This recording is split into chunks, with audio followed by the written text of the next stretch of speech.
올해로 만 70세가 된 강씨 할아버지는 친구 고씨 할아버지와 그동안 열심히 공사장에서 일하고 폐지를 주우며 모은 돈을 저축은행에 예금하러 가고 있습니다. 예금 넣으러 왔는데요. 금액은 얼마 정도 되세요? 6천만 원 정도 넣으려고요.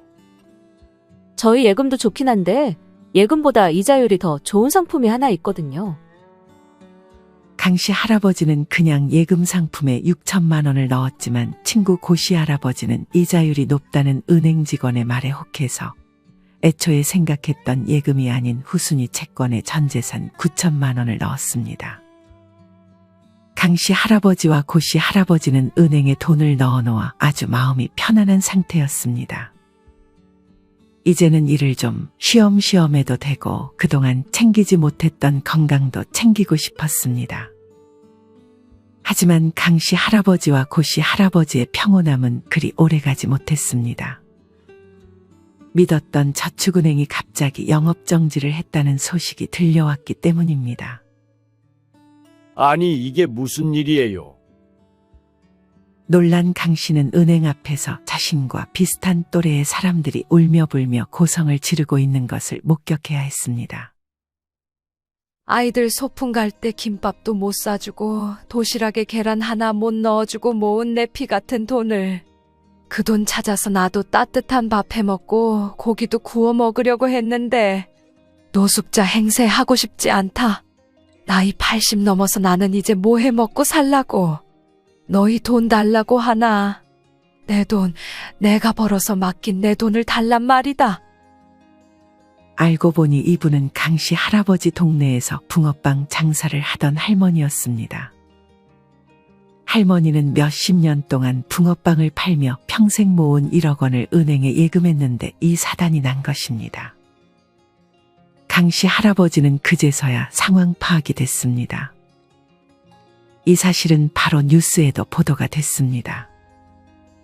자그마치 10만 명에 달하는 사람이 해당 은행에 돈을 넣었다가 돈을 못 받을까 불안에 떨고 있었습니다.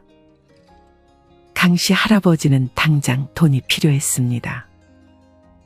막내 아들이 결혼을 앞두고 있었고 오랜 기간 공사장을 다니며 허리가 안 좋아져 그간 미뤄왔던 디스크 수술 날짜를 잡았기 때문이었습니다. 강씨는 절망했습니다. 돈을 한 푼도 못 찾을지도 모른다는 불안감이 강씨 할아버지의 머릿속을 지배했습니다. 강씨는 그래도 5천만 원을 돌려준다는 사실을 알게 되자 안도의 한숨을 내쉬었습니다. 총 6천만 원을 넣었던 강씨 할아버지는 원금에서 1천만 원을 잃는다는 사실이 뼈아프긴 했지만 5천만 원이라도 만약 받게 되면 수술도 받을 수 있고 막내 아들을 조금은 도와줄 수 있었기 때문입니다. 한편 강씨 할아버지의 친구 고씨 할아버지는 청천벽력과도 같은 말을 들어야 했습니다. 고씨가 은행 직원을 믿고 넣은 상품은 돈을 돌려받지 못하는 상품이었기 때문입니다. 무슨 소리예요? 돈을 못 받는다고요? 할아버지께서 가입하신 상품은 예금자 보호가 안 되는 채권 상품이라 돈을 받기가 힘들 수 있습니다. 헛소리 하지 마. 내가 누구 말 듣고 그 상품에 가입했는데 내 돈 돌려줘. 돌려달라고. 강씨 할아버지는 절망한 고씨 할아버지를 위로해 주었습니다. 한편 5천만 원까지 예금자 보호를 받을 수 있었던 강씨 할아버지도 돈을 바로 돌려받을 수 있었던 것이 아니었습니다. 강씨 할아버지가 5천만 원을 돌려받기까지는 꼬박 5개월이라는 시간이 걸렸습니다. 그동안 막내 아들은 결혼을 했고 그 시간 동안 막내 아들에게 아무것도 도움을 주지 못해 눈치를 봐야 했습니다. 그리고 허리 디스크 수술 시기를 놓쳐서 강씨의 허리 상태는 크게 악화되었습니다. 아무리 돈을 돌려준다는 말을 들었어도 직접 돈을 받기까지 하루하루 불안에 떨어야 했기에 강씨 할아버지의 건강은 크게 악화되었습니다.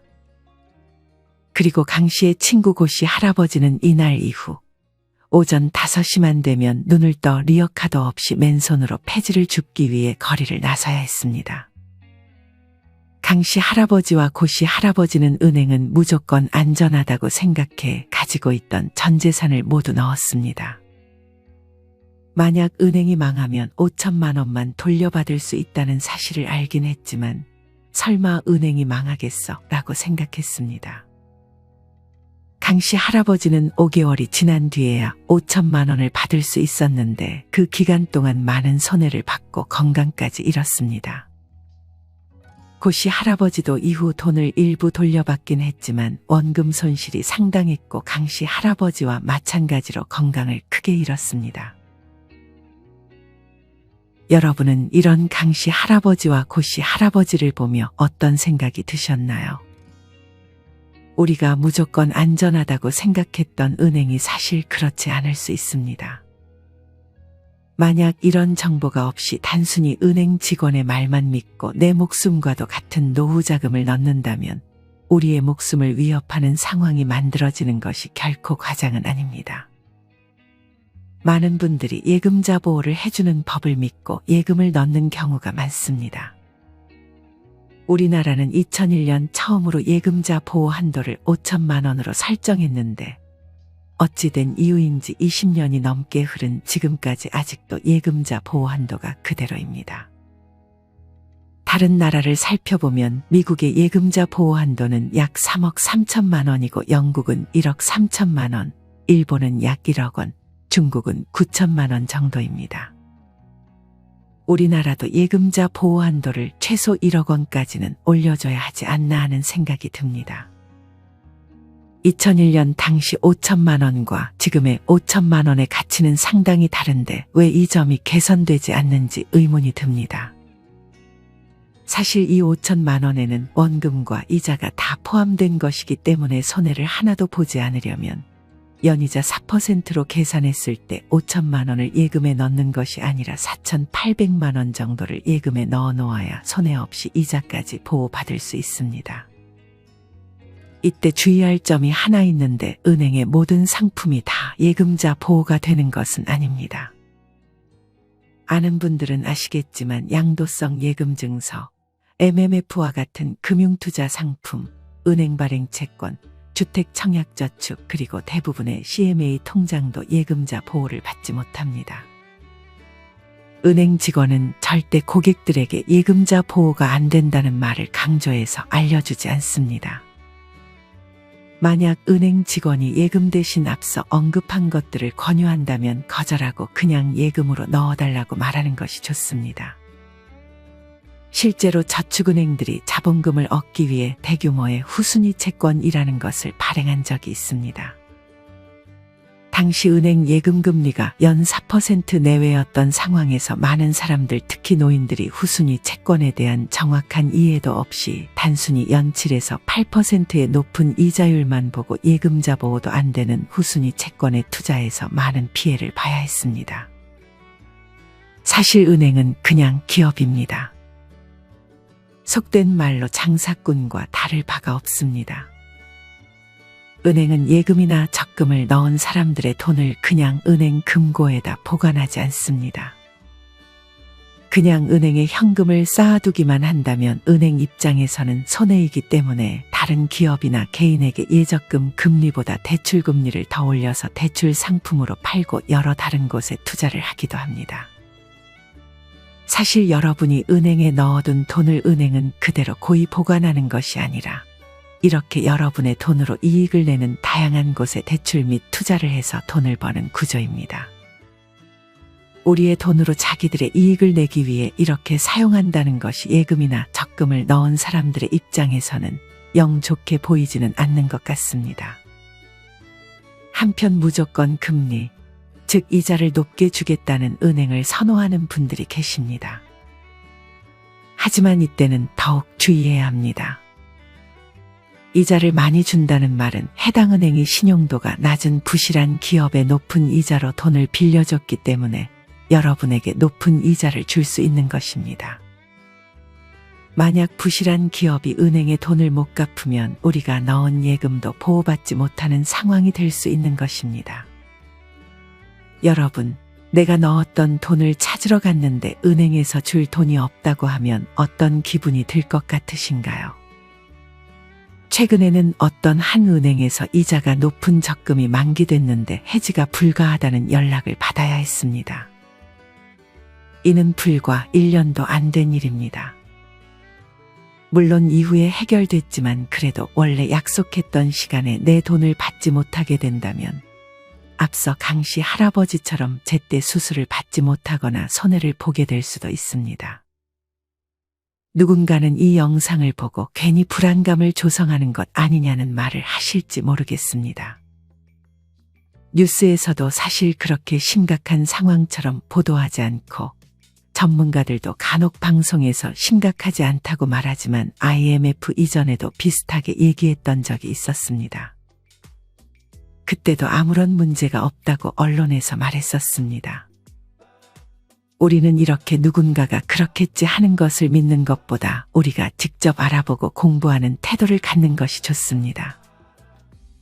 그런 복잡한 거 알고 싶지 않고 무조건 이자만 높게 주는 곳을 고르는 것은 내 피 같은 돈을 소중히 대하지 않는 것입니다.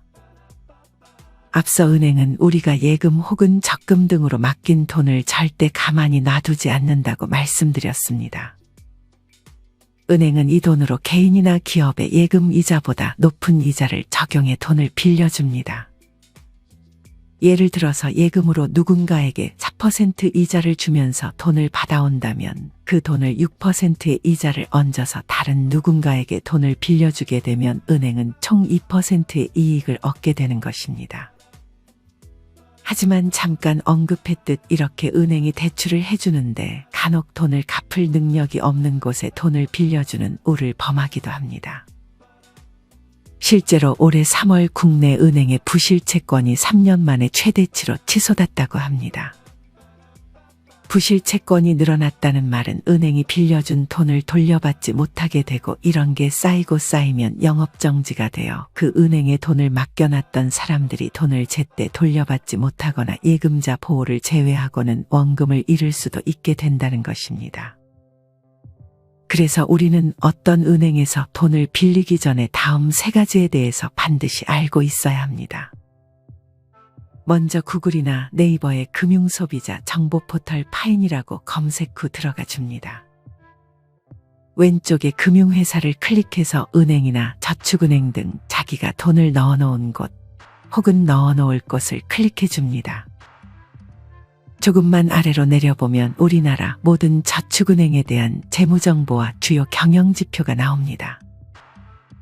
조금 어려운 용어들이 나오지만 복잡하게 생각할 필요 없습니다. 이 표를 보는 이유는 단순히 이자만 높게 준다고 내 돈을 맡기는 것이 아니라 얼마나 이 은행이 안전한 은행인지를 확인하기 위해 반드시 체크해 주어야 합니다. 다시 한번 강조드리지만 귀찮고 어렵다는 이유로 내 소중한 돈을 아무 은행에 넣는 것보다는 어려워도 조금씩 공부해 보려는 태도를 갖는 것이 중요합니다. 이 표에서 유심히 봐야 할 첫 번째는 BIS 비율입니다. BIS 비율은 자기 자본을 위험자산으로 나눈 후 곱하기 100을 해준 비율입니다. 쉽게 말해 해당 은행이 가지고 있는 자본 대비 위험한 자산이 얼마나 포함되어 있는지를 나타낸 지표입니다. 다 이해할 필요 없고 최소 8 이상은 유지해야 안전한 은행이다라고 생각하면 됩니다. 8과 가까운 숫자를 가진 은행이라면 조금은 경계할 필요가 있습니다. 이 표에서 확인해야 할 두 번째는 고정이하 여신 비율입니다. 은행의 대출 채권 등은 건전성이 높은 순서대로 정상, 요주의, 고정, 회수이문, 추정 손실로 분류되고 있는데 고정이하 여신 비율이란 연체기간이 3개월 이상인 고정이하 여신 합계액이 여신총액에서 차지하는 비율로 고정이하 여신 비율이 높을수록 부실한 자산이 많은 은행이라고 이해하면 됩니다. 이 말을 다 이해할 필요는 없습니다. 이 고정이하 여신 비율이 8 이상 되면 매우 위험한 은행이라고 이해하면 됩니다.